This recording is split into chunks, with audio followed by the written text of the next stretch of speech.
like right now, we are all like the pioneers, we're the ones that are laying the groundwork to make it easier for people down the road that this might happen to.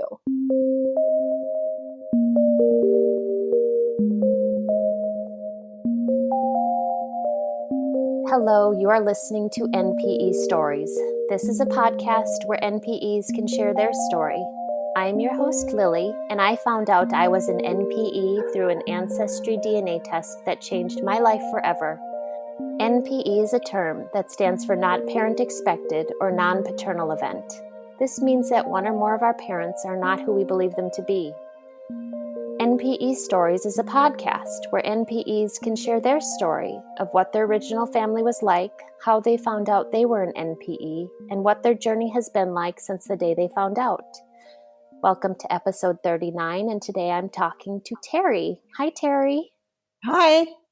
We were already getting into it, so I decided we should probably start recording. Yeah. So thank you again for doing this today. I really appreciate it. I'm just so thankful for the opportunity.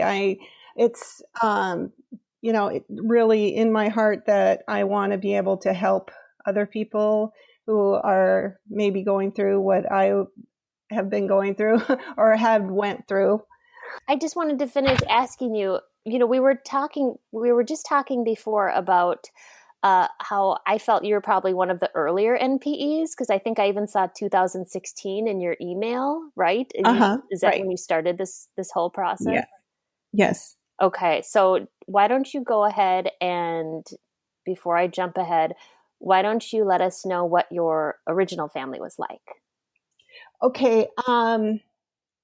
I grew up my whole entire life believing that my grandfather came from Switzerland, my grandmother came from Germany, my other grandmother came from Canada, and then I had a distant grandfather that we were told that he came from Kansas. So he's the only one that was from the United States. But we weren't really close to them. So, we were like a family that was all by ourselves, because what we knew was just our immediate family. And so I grew up in a small town, and the small town itself was my family, and it's my family today. My grandfather came from Switzerland. He met my grandmother who came down from Canada. They met in Montana and had my mother. And my mom basically was like on her own a lot throughout her childhood. My grandfather was a really bad alcoholic. They were really, really poor. My grandmother had lost a couple of kids, and so she had checked out and just really wasn't a parent to my mother. So my mother was, just relied on her friends to basically just keep her intact, I guess. It sounds like your mother didn't really have a lot in the way of a parenting example. Correct. Okay. Right. Well, just for an example, my grandparents were moving from Montana to Bremerton, Washington, when my mom was only 13 years old. My mom was told that she needed to be home at a certain time, and because she wanted to see her friends, and because of her immaturity and, being only 13, she arrived home late, and the house was empty. The bus ticket was on the table, and my mom had to ride the bus all the way from Bozeman, Montana to Seattle all by herself, and then figure out a way how to get from Seattle to Bremerton, which is across the water from Seattle. And oh, wow. So that just goes to show how my grandmother was not a very good motherly type of a person. No. Well, and then, when I started doing my DNA research and doing the genealogy, looking at records, all I knew about my grandmother was, what we knew, when she would come to visit, or she lived in the area for a period of time. And we just really didn't know very much at all about our family. And my mom was only 17 years old. She was dating my dad, my birth certificate dad. And for some reason, my grandmother decided she wanted to kick my mother out.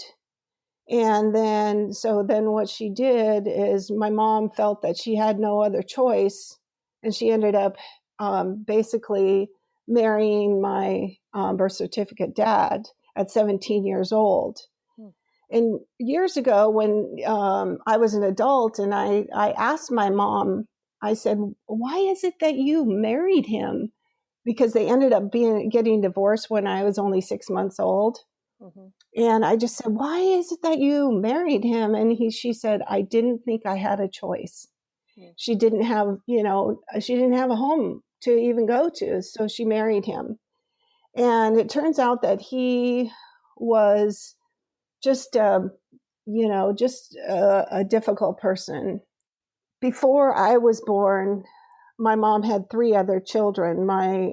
She had my oldest sister when she was 18, and then she had my next sister a couple years later, 2 years later, and then a few years after that was when my brother was born, and then I was born 2 years after my brother.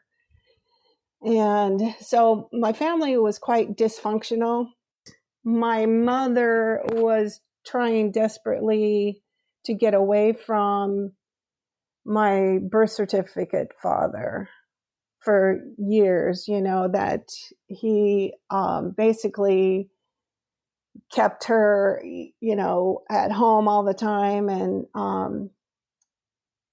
so basically, when she did get loose, when she would started going out with her friends,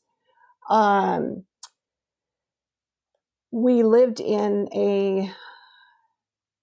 Bremerton, Washington, where the naval base is, and so there was a lot of Navy people around. Okay. My birth certificate father was in the Navy, and then turns out that my mother got together with my stepfather, and he was in the Navy too. But she didn't get with him until after I was already born. Okay. So it's taken me all this time, this 3.5 years, to kind of like piece things together and try to figure things out. And it was only just recently, at first, when I found out that I had a different father, I honestly believed that my mother didn't know. And it's so funny how the things that we tell ourselves and believe, but as time has gone by, I now understand that that's why probably my birth certificate dad and my mother divorced in the first place. But when you're growing up and you believe that your dad is your dad, I have an older sister that I look a lot like. And growing up in the small town that I grew up in, people would see me and they would call me by my sister's name because I look so much like my sister. So there was no reason for me to even doubt that my dad was my dad. And so I never even thought about it ever. I honestly, it wasn't until later when the last 6 years of my birth certificate dad's life, I took care of him.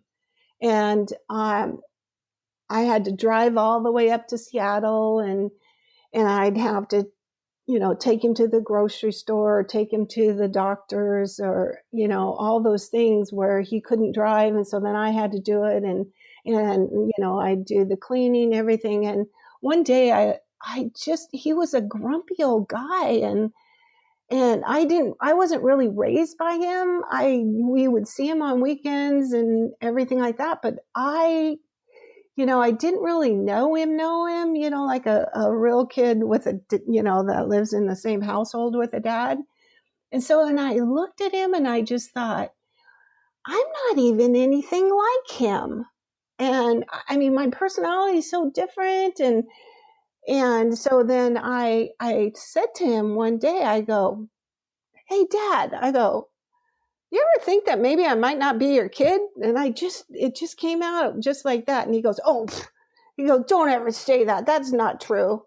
And that was the end of it. But I swear, I honestly thought, man, if I could get him to sleep and I could put that swab in his mouth and maybe I'd find out for sure. Because I just thought, this is so weird. How can I be from this guy? And I always justified it because he liked to fix things and I like to fix things. And so I was thinking, maybe I got that from him. And, so all these different things that we kind of tell ourselves throughout the years. And so then he, both my parents died. And it was still just really eating on me about, was he really my dad? I was even thinking about taking his false teeth or something. I don't know. I was researching. I was trying to figure out how could I get his DNA out of his toothbrush or something like that. I just didn't know. Both of my older sisters, they had died at a really early age. And one died of a brain aneurysm and the other one died of emphysema. Oh. And and throughout my whole entire life, my whole family, I was always the odd man out. I was always the different one. And I remember my oldest sister saying, I was trying to tell her about something, and she looked over at me and she goes, well, it's different for you, Teri. And I thought, why is it different for me? I'm just like you guys, and I couldn't figure it out. I mean, everything in my life of my family dynamics is like I was the only one, I was the only one that didn't do this, or I was the only one that didn't do that. What happened was my brother was in the hospital and I hadn't seen him for a really long time.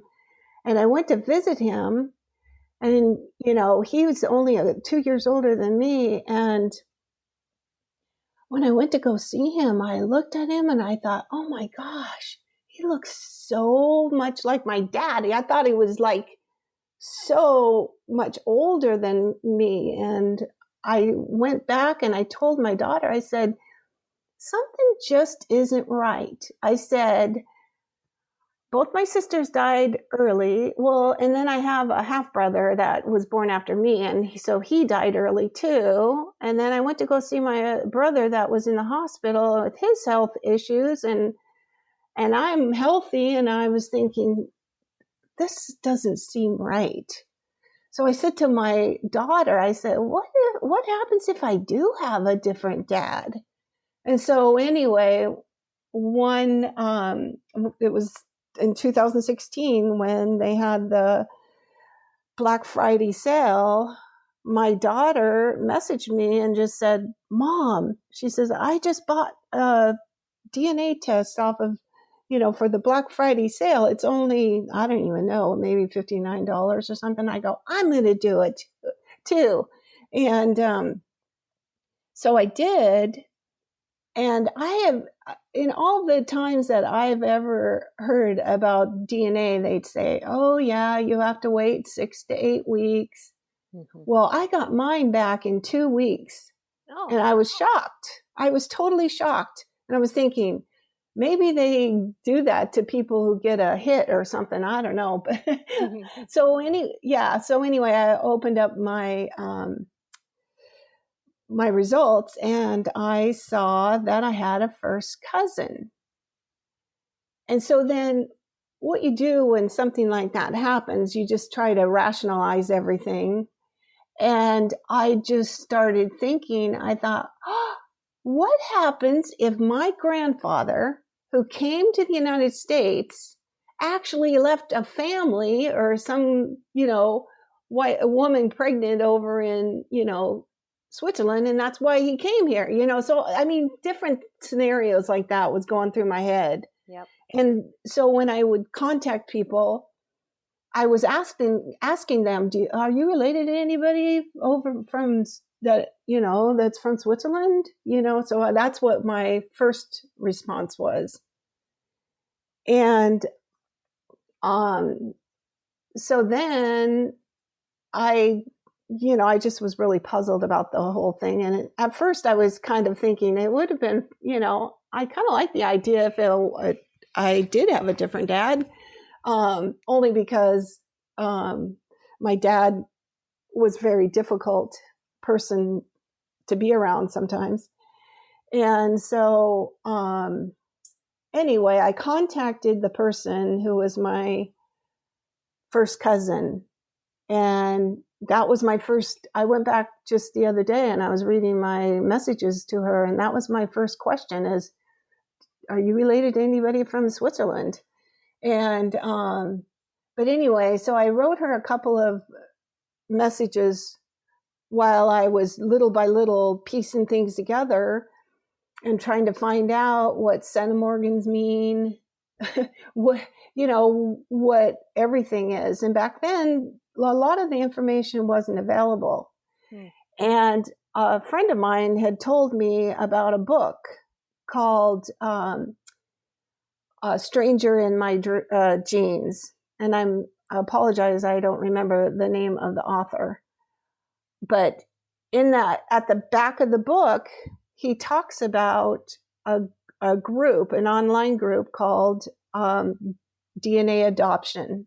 And I thought, wow, maybe that would help me to find out. I read the book. I found out about the DNA adoption, and through the DNA adoption, I learned that the best thing for me to do was to test somebody from each side of the family. I sent a DNA test to a cousin on my dad's side, my birth certificate dad's side, and I sent a test to my other cousin on my mom's side. Well, the sad thing about, and I told you earlier about my family dynamics of my mother and her family and everything like that. My mom had told me when I was an adult, she told me that her mother had told her that her dad wasn't her dad. And turns out when I went to go take my DNA test and with my cousin on my mom's side, it turns out that my mom really was my grandfather's child. Because if my mom had a different dad, then I wouldn't connect with my cousin as a full cousin. Okay, I get it. I would have connected with him as a half cousin. So right then and there, that was a sad thing of knowing that my mom died thinking that she had a different dad. So anyway, I contacted my other cousin and I told him that I was thinking that maybe I had a different dad. And so when he got his results back, he said, well, Teri, he goes, looks like we're not cousins. And I just it was like a ton of bricks. It just it was the most devastating thing that I ever went through in my whole entire life. I always tell people the first year and a half that it was like the darkest time of my life, because I just felt like, who am I? Until, I'm just like, until I find out who my dad is, I'm not going to know who I am. And so I went on a quest, and when I got into DNA, I was not interested one bit about researching family. I mean, it was just nothing that really interests me. I'm involved with so many different things. I just didn't need one more thing to add on to what was already doing. But it was just like right then and there, I just knew that, the only way that I was going to do it, I had to do it myself and try to figure it out. And that's the type of person I am anyway. If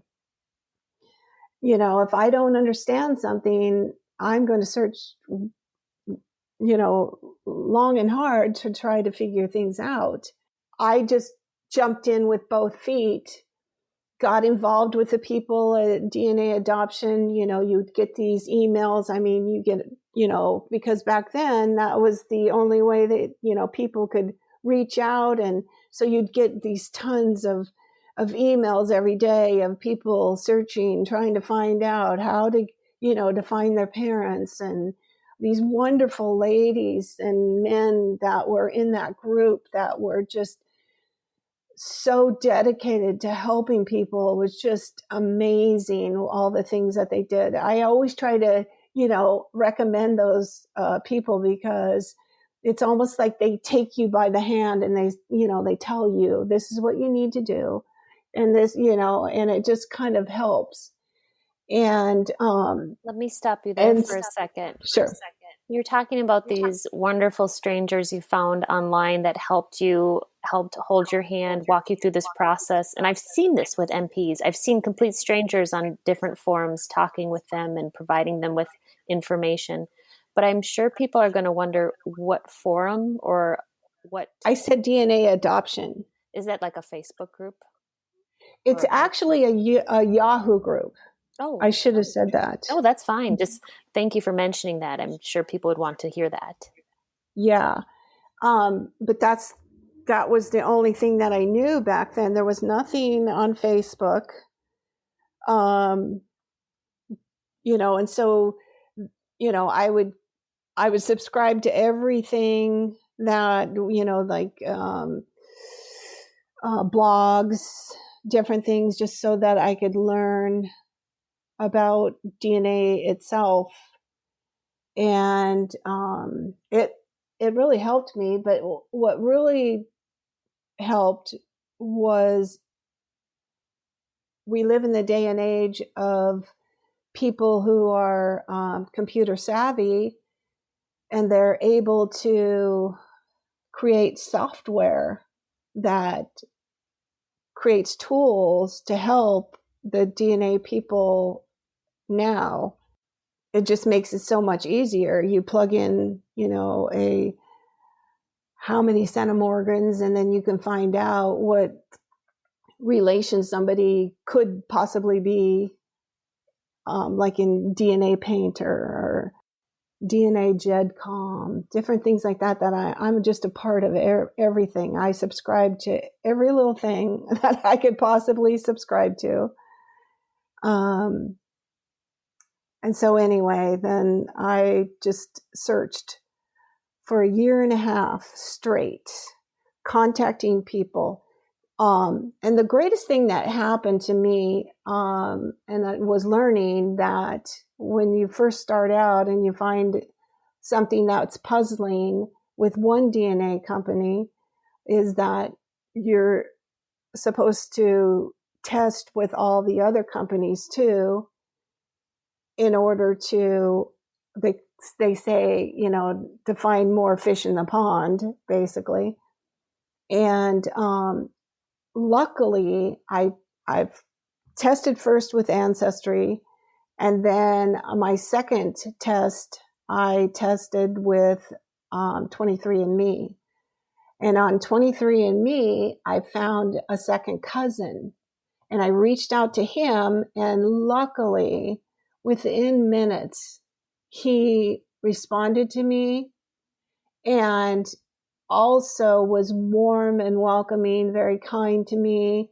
And he immediately sent me over 100 pages of family research of his, family tree, and, from his mom's side and his dad's side, going back to the 1500s. I mean, it was just amazing, all the in-depth research that had went on with him, that he, in that document, in those documents. And so what I learned to do is had to build a mirror tree based on his information, and then link my DNA to his tree to find out who the people were that I was related to in his family. Because at the time, I did not know if I was related to his mom's side or his dad's side. And I even took a trip down to California. That's where he lives. And I met him. And while I was down there, he called his parents and let me talk to his parents. Well, his mom was thinking, well, it couldn't possibly be somebody on her side of the family. So she hands the phone over to her husband, and he was really funny.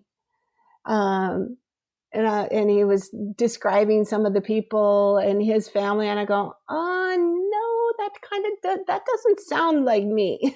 That these people that were not, reputable people, but it was funny anyway. But anyway, so it turns out, when I did do my research, it turns out I was related to that second cousin's mother's side of the family, not his dad. Oh, okay. So it's pretty funny on that. My first cousin, I had nothing but her name. I was figuring out the information. I was narrowing it down to two men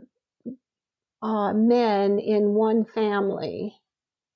The way that, the DNA works.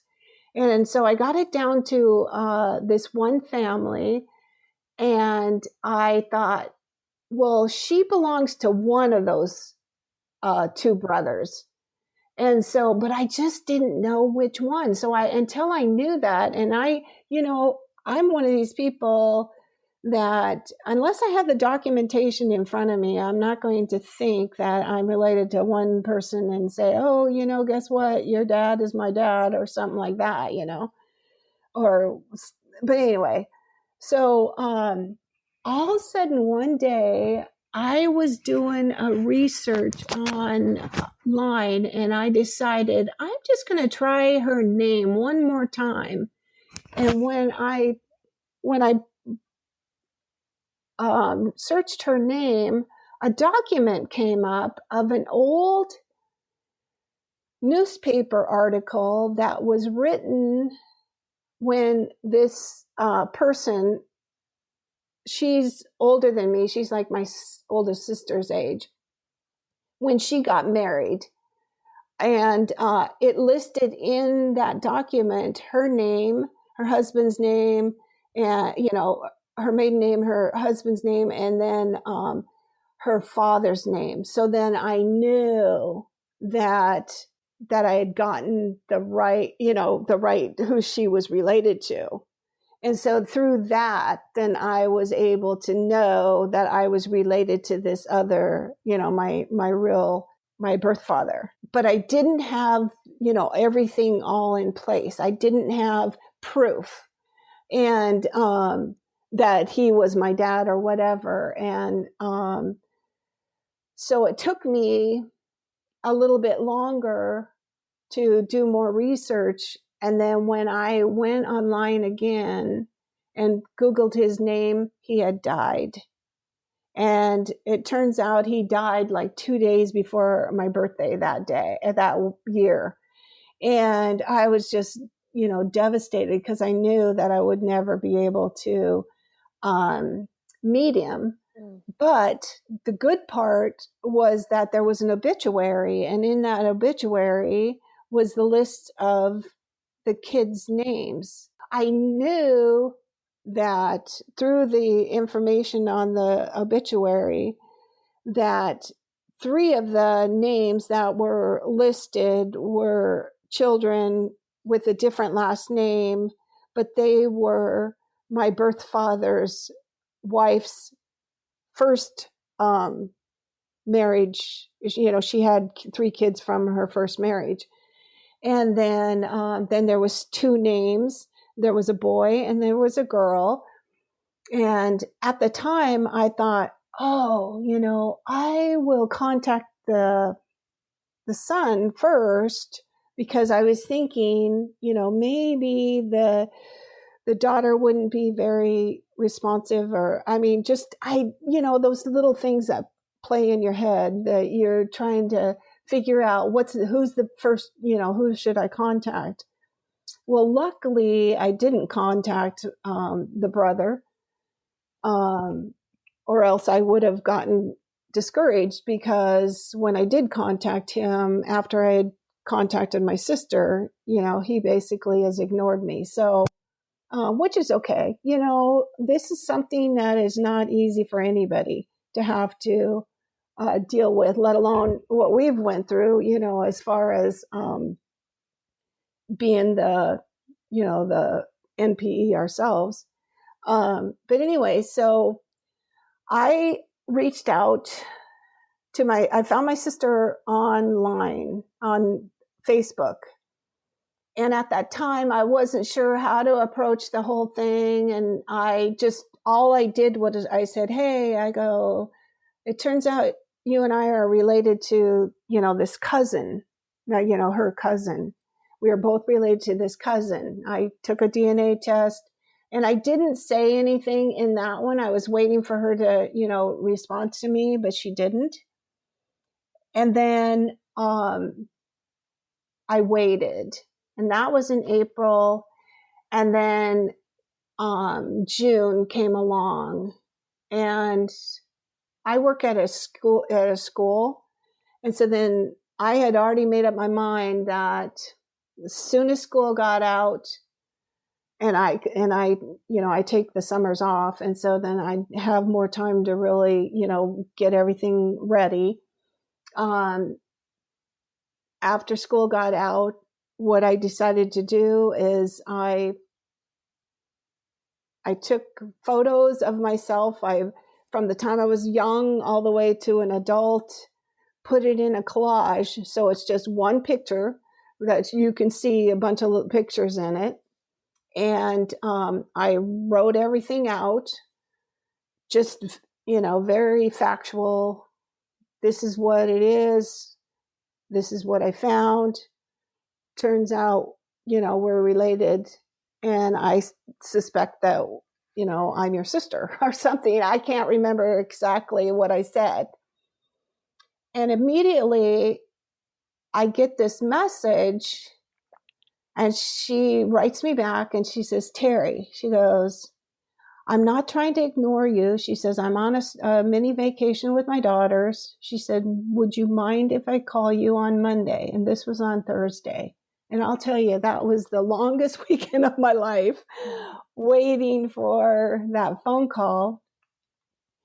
And I would have friends that would say, oh, now that you're off work, do you want to go out to lunch? Do you want to go do this? And I go, no, I'm getting a phone call. I can't go anywhere. I can't do anything until I get that phone call. I mean, I was just, I was so anxious. And when I did get that phone call, it was seriously, actually, I chose to talk to you today because today is actually the 2-year anniversary of the day that I actually got to talk to my sister on the phone. Aww. So 2 years ago today, that's when it happened. Oh, And significant. yeah, so, but from the information that I've heard from other people online, you know, a lot of times those phone calls are not positive. Mm-hmm. But luckily for me, I'm just so grateful is that the first thing that my sister said to me was, Teri, she goes, I'm not a naive person. She said, my dad was 29 years old when he married my mother. My mother already had 3 boys, and my dad wasn't married before 29. She just says anything could have happened, you know, during that time. And I just like instantly, it was almost like I felt so relieved that, you know, she was accepting of me. And she and I actually, we talked on the phone for 3 hours, just talking about everything. And it felt like even before we even had confirmation through a DNA test, it just felt so natural that, you know, we were just talking away. And one of the things that was so kind of her to say, she says, I just want you to know that if my dad was still alive, that he would have welcomed you into the family. And I just, oh my God, that was just, it was so sweet that she said that to me. Yes. And not very many people are that fortunate. And I have, you know, right after that, that was in June. And then Thanksgiving weekend in November, I flew down to Nashville and met up with my sister and her 2 daughters. They actually live in Mississippi. But because I'm the stranger, I did not feel like I wanted to, you know, just fly down there and say, oh, here I am, you lucky people. You know, I wanted to pick a neutral spot, a place that I love to go to, of course, is Nashville. And it's a fun, you know, city to go to. And I thought it would make it fun for them and me too. And it was just such a wonderful weekend. And what was really amazing about just initially meeting my sister, as it turns out, before, I mean, we were texting all the time, we were calling each other. And so we started feeling really comfortable with each other, like we had already known each other. And the funny thing is that, you know, I was at the airport, they were getting ready to pick me up, and my sister, she says, I am so upset. We went to the hotel to check in before coming to get you. And she said, the hotel made a mistake, because what we had arranged was we wanted 2 rooms with 2 double beds each with a door in between, so that way we could go back and forth, you know, between rooms. Yeah. And as it turned out, when they got to the hotel, they said, oh, we don't have that. So that what they did is that they had 2 rooms, one down the hall from the other, and each room only had a king size bed. So here I am, you know, my sister's just freaking out because she's worried, you know, oh my gosh, you know, we're going to have to sleep together in a king size bed. What's Teri going to think about this, you know? And it was seriously the most comfortable thing ever. I mean, who could say, I mean, my story is so different than everybody else's, I'm sure. But they pulled up my sister jumped out to help me with my bags. We hugged each other and we jumped in the car and we took off. And then it was like I knew them forever. It was like my friends were coming to pick me up at the airport. It was just so natural. And from that point on, there was not one, I can't even think of one uncomfortable situation at all through the whole time. And even since then, being around them, they're coming to visit me next month for the first time. And hopefully everything goes well. I just was worried about this coronavirus, whether it was going to delay their coming. But so far, we're still hoping that it'll happen for sure. But, it's like we've known each other for years. I mean, all our whole life. I don't even know how to explain it. It's just when you're related to somebody, it's almost internal. That's amazing. It's because you guys are biologically related. It's like immediately you have this level of comfort. I love that story. I love it. Yeah. I told you that I had lost my siblings. And yes, I'm so sorry about that. Yeah, but I honestly feel like that it helped me understand this whole NPE situation a lot better than a lot of people. Really? Only because I always say the hardest thing that you could possibly go through, I don't know, do you have any siblings at all? I do, yes. And older, younger? I have an older sibling from my original family. Okay. But what happens is that in your mind, you just think that your parents are going to go before your siblings.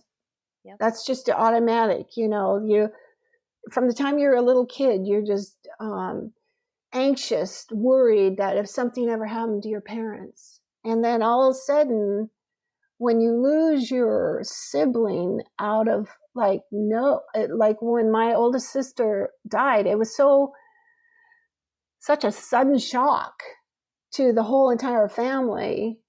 And so having that as a memory, when I found out that my dad wasn't my real dad, it was almost like that same feeling, because it just, your whole world changes in a second. I mean, split second. And so that was something that I could relate to and everything like that. But I think about all the other NPEs out there who don't have that reference point like I did. And to understand, that, yes, this is devastating, but we're going to get through this kind of, thing. And we're going to be better people from it. But one thing that I came to realize is just the reason why I feel really good about my whole experience. My mother was a wonderful person. And if right now, if this had happened and my mom was, alive, I know that my mother would be, like thrilled for me, and she would be thrilled to meet my sister. And she would, that she's just that loving and kind person. And I knew that a lot of the reason I started thinking that maybe the reason why my mom, if she did suspect that I was somebody else's, is that maybe the reason why she didn't tell me was from the devastation she must have felt when her mother told her that her dad wasn't her dad. So I I cannot fault my mother into thinking, here I am, her daughter, and then feeling like she has to protect me. Have you ever listened to the podcast called Family Secrets with Dani Shapiro? I really need to. Family secrets are damaging, and that needs to go in my queue immediately. Thank you for pointing that out. Yeah, there's so many things out there nowadays that we didn't have before. But one of the things that I was thinking about as far as being an NPE, and when you find out that you have a different dad, one of the emotions that happens inside of you is shame. You feel ashamed of, what's people going to think of, if I, turns out that I have to tell people that my dad isn't my dad, how are they going to respond? What are they going to think of me? Different things that go on. And when I was thinking about this, talking to you, I went online and I looked up the definition of shame. And the definition of shame is a painful feeling of humiliation or distress caused by the consciousness of wrong or foolish behavior. And, we instantly think that, this is, we take on the shame ourselves. It happened. It was something that happened to us. It wasn't something we did, but we take on that shame, because we don't know what else to do. I mean, it just is one of those natural feelings that takes place. And I was just thinking about how none of us have control over how we were conceived or how we came into this world.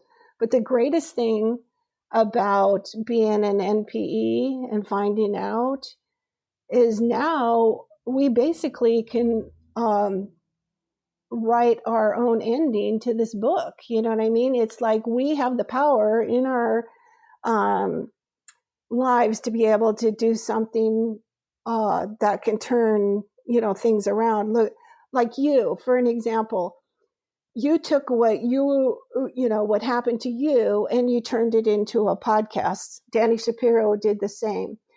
Catherine St. Clair, she did a Facebook thing, group that, has over 7,000 people. When I first started with that group, it only had 700 people. So it was quite small. Oh, wow. What a change. Yeah. But the thing is I had already been searching and, researching for over a year before that, Facebook group was even, brought about. And so, things have changed, but what I just really honestly feel, there's going to be some good that comes from all this, because just what's happening in our world right now is things are being brought out into the forefront, to let people know that, certain things aren't right or whatever. And I just feel like the narrative of what it means to be an NPE, it will eventually change. Like right now, we are all like the pioneers. We're the ones that are laying the groundwork to make it easier for people down the road that this might happen to. That shame and guilt and I got to hold this in. I can't tell anybody. What are people going to think about me? Like I said earlier, and all that's not going to be there for the next generation. I'm hoping if we do it right, if we figure this out, because when I first started, even the counselors, this was all new to them. they had no way, people were online saying, hey, I went to my counselor. She didn't know a thing about this, didn't know how to help me. And so hopefully this is going to change, the counseling system is going to change, just how everything happens. And even the fact is I just think more and more people are going to continue to be finding this out, and it's to the point now, like I joined a historical society, and I went there, and there was these people that had been doing their family trees for years. I mean, they had these family trees, and I just looked at them, and I'm to the point because I doubt people. I just looked at them and I thought, you know what? You did all that work. I didn't say it, but you did all that work, but I guarantee you that, that tree is wrong. Yep. Because I feel and that. how many times have we heard people say, I worked all these years on this tree. I took a DNA test and I found out that person isn't, half of my whole tree is gone. Yep. That's got to happen all the time. I always told my mom, I just wish that we could have a big family so we could have a big family reunion, things like that. But, and then all of a sudden I get, my DNA results, and I'm related to, I swear, I feel like I'm related to everybody, because the family that I'm related to, is part of, what helped to, build America, you know what I mean? And before that, everybody that I thought I was related to was all from another country. And I just am thrilled to death to be able to research all these people and finding out, I haven't found the direct link yet, but these people that I'm related to go all the way back to the Mayflower. Teri, I should ask you, if people would like to get in touch with you, how could they do that? If they want to get a hold of me, they can have my email. It's TERI, B as in boy, D as in David, at MSN.com. So it's TeriBD at MSN.com. Thank you, Teri, so much for sharing where you are at today and sharing your story. I really appreciate it. These stories are here for us to identify with. If you are an NPE that would like to share your story, email npestories@gmail.com. You do not have to give any identifying information. If you are an NPE and would like to share your story, I'd like to hear from you. Subscribe to this podcast to hear more. Come, heal with us.